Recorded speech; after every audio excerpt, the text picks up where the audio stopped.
Само 0,6% изголемување на националниот производ лани имала Германија. Овој процент за експертите е далеку поблиску до економска стагнација отколку до развој, па сенката на загриженост се појави веднаш по нова година. Но според истите аналитичари, речиси ништо подобро за германската економија нема да биде и оваа година, бидејќи тие предвидуваат раст од само 1%. Зошто Германија и низината економија се толку важни за нас?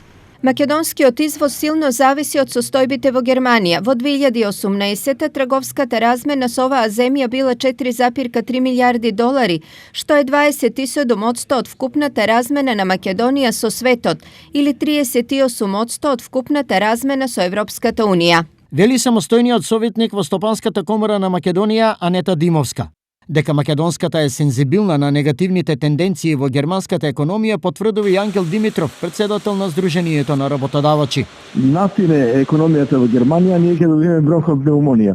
Тоа е символично кажано затоа што македонската економија практички најмногу излезува во Германија, над 60% од нашиот извоз, купен извоз е во намена за германскиот пазар, а мислам дека ги немам прецизните бројки и во текстот таа бројка е поголема, тој процент е поголем од 60%. Но освен што Германија увезува наши производи, таа е се поголем увезник и на наша работна сила. Па човек просто не знае, народски речено, на која страна да се сврти.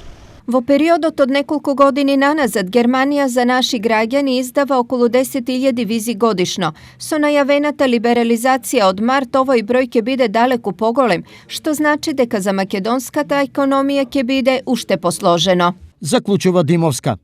Како оваа година нашата економија ќе излезе накрај со овие предизвици е неизвестно, но според експертите толку големата зависност треба полека да се намалува и да се бараат други пазари. За илустрација, безмалку 80% од текстилните компании работат за Германија, што значи дека таа во живот држи околу 6.000 работници во источниот регион и околу 40.000 во државата.